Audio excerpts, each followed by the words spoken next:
whether or not the patient would have been okay with the choices you made can be a very, very distressing thing. And so it's really important. And in fact, the advanced care planning process is just as much for the patient and making sure that their wishes are honored as it is for the family, and making sure that they have that peace of mind knowing that they did exactly what they wanted them to do. Welcome to the With You at Every Step podcast. We address your healthcare questions and help you navigate life's challenges. Our guests share their expertise and real-world advice related to care for older adults, grief and healing, and pregnancy and parenting. Every Step is a nonprofit healthcare and human services organization offering dozens of programs that are there when people need us most. Learn more about our free and low-cost services at everystep.org. Thank you for listening. And here is our host, Polly Carver-Kim. Thanks for joining us today. Our guest is Dr. Tom Mosier, the Chief Medical Director for Every Step. And April 16th is National Healthcare Decisions Day, and we're marking that occasion by talking to Dr. Mosier about advanced directives and advanced care planning. So welcome to the program, Dr. Mosier. Thanks for having me. We're glad to have your expertise here because you've dealt with this issue a lot in your years at Every Step. How long have you been with Every Step? So I've been with Every Step 11 years now. Wow, we are lucky to have you. You are you're very well versed in all of these care issues, and I know our staff relies on you a great deal. So, talking about advanced directives, this is something that I had never heard of until my parents did it. Okay. And now I realize, wow, that is a helpful tool. Tell us a little bit about what it is, what the whole kind of arena is of advanced care planning.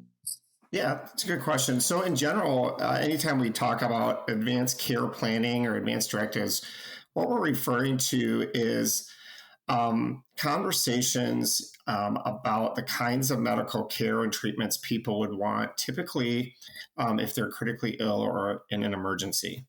And the reason it's so important to talk about those things before someone is critically ill or an emergency is that in that moment, we need to make decisions oftentimes very rapidly, and the patient often is not able to be involved in those decisions anymore. And so it's really important to be able to establish ahead of time what is important to the patient, what they value, the kinds of things that they would want, and maybe some stopping points to treatment, certain things that they might not want depending on a scenario. And it's not just one document that you sign and you're good to go, if I'm understanding correctly. There's also a durable power of attorney. Is that what it's called? That gives someone else the decision-making ability? Correct. Yeah, there's different kinds of documents, but certainly several of the documents capture the kinds of medical care the patient would want. But other forms, like a durable power of attorney for healthcare, actually designate the individual that you would want to make decisions on your behalf through a process of what we call substituted judgment, where they tell the provider or the physician the kinds of care they feel you would want, or that you have articulated you want, not maybe what they would want for themselves. The durable power of attorney for healthcare, however, only becomes effective when the patient does not have the medical capacity or the ability to speak for themselves because they have been incapacitated mentally or are under the influence of medications that are interfering with your ability to make sound decisions. I didn't even think about the medication part of it, because you may be incapacitated just because you've been put on, maybe you're on a ventilator and you're still alive, okay? Your heart's still beating, but you're not able to say, hey, I want to be off the ventilator, or hey, I want to stay on there as long as I can. That's a situation where that would come in handy, I suppose. Yeah, absolutely. It's really, really distressing to family members, loved ones, friends who are in the position to make those medical decisions if they haven't ahead of time established clarity as to what the patient would say if they were able to speak for themselves. Because oftentimes one's desire to love and honor and respect them is such that any amount of confusion or lack of clarity on what they would pick can put you in a position where you're very distressed and conflicted. That leads me to think that when you are sitting down to discuss this, I mean, I'm imagining this first just starts with talking about it before you sign anything. But you want to involve the people who will be helping to make those decisions, so it doesn't come as a surprise when you find a document that says what they put in their documents. Absolutely. There's lots of different documents out there, but I think of a document like a tool. And like any tool, there is a utility in using it. However, many tools out there, for instance, power tools, can be harmful if you don't know how to use them. When I use those tools, I like to have those individuals who will be helping in decisions or who may be the power of attorney downstream present, because that really amplifies the tool, because it's the conversation itself and the things that come up in the conversation that actually holds the power, not actually the document as much. As people are listening to this, they may think, wow, that's something I don't really want to think about. I'm not sure what I would want if I were in that situation.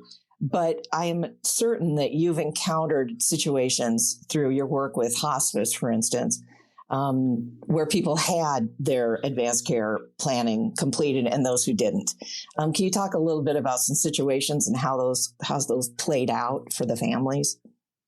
Yeah, absolutely. When families have encountered, say, a palliative care physician or palliative care team somewhere along the journey of their illness, they often will have had advanced care planning conversations.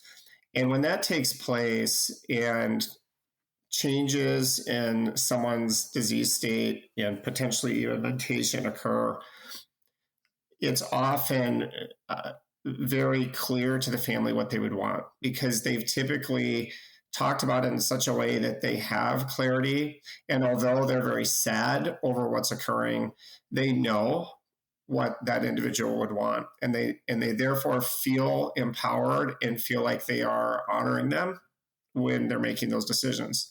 On the contrary, when those conversations have not been had and advanced care planning has not occurred, there often is a lot of potential for conflict. Even siblings who are very close and have a good relationship can have very different opinions about what to do. And it can be very distressing, because when you have a difference of opinion with somebody and you feel passionately that a course needs to be taken to honor and love somebody, it's very hard to be convinced otherwise. And so ultimately it can lead to a lot more distress for the family and lack of clarity for the providers and knowing how to best help. Yeah, I imagine it brings families just a lot of peace. And I really appreciate what you said about it. It doesn't make the sadness of losing a loved one any easier. It doesn't make the process necessarily easier. But I think it would give you a lot of peace to know, well, we're doing what mom wanted, we're doing what my husband wanted, whatever the case is. Absolutely. Yeah. To not be left with wonderment. I often tell families, as we're talking about advanced care planning, if their loved one should die from their illness, say it's a hospice scenario, when we would expect them eventually to die of their illness, their journey will come to an end, but the family's journey will go on for the rest of their lives. And so living with wonderment as to whether or not you could have, should have done something different, or whether or not the patient would have been okay with the choices you made, can be a very, very distressing thing. And so it's really important. And in fact, the advanced care planning process is just as much for the patient and making sure that their wishes are honored as it is for the family, and making sure that they have that peace of mind knowing that they did exactly what they wanted them to do. Yeah. Just a random question here. I'm thinking of myself, and hopefully this will be like somebody else listening, where I think to myself, okay, I know what I want. I'm going to do all this care planning. This is what I want done. And then a few years later, I think, you know what? I don't think I want that anymore. Can you go in and change your advanced planning documents? Absolutely.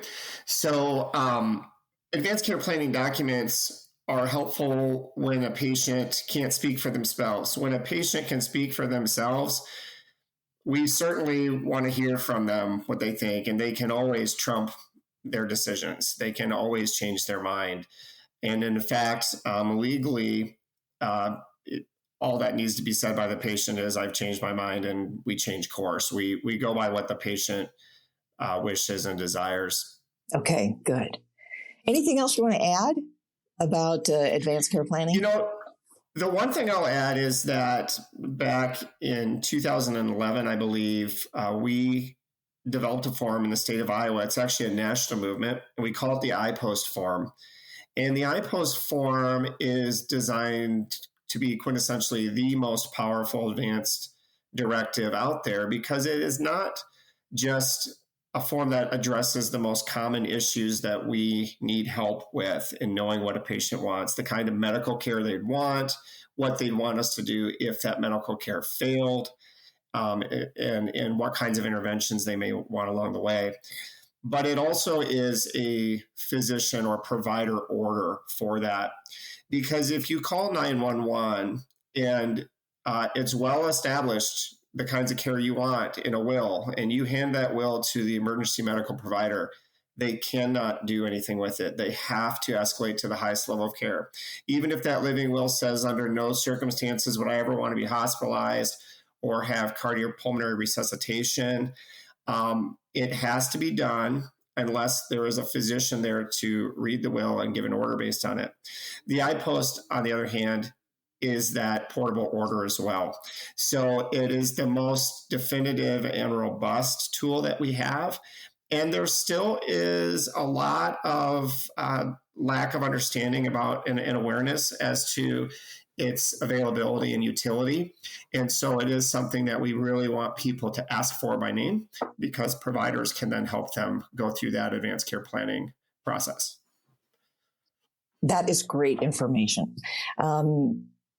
I want to thank you for being on the show with us today, Dr. Mosier. We really appreciate all your insight and expertise. We'll have you on again. Sounds good. Sounds good. Yeah. We'll be using you. Believe me. If you have questions about advanced care planning, questions about hospice, if you want more information about any of Every Step services and programs, we can help you out. Complete the confidential, free Find Care form. Write this down. It's everystep.org/care, everystep.org/care. And you'll have the opportunity to fill in what you need information about. If you want more information about advanced care planning, about the iPost document, just let us know and we'll get somebody in touch with you right away to help you out. Thanks again, Dr. Mosier, for joining us today for With You at Every Step. I'm Polly Carver Kim.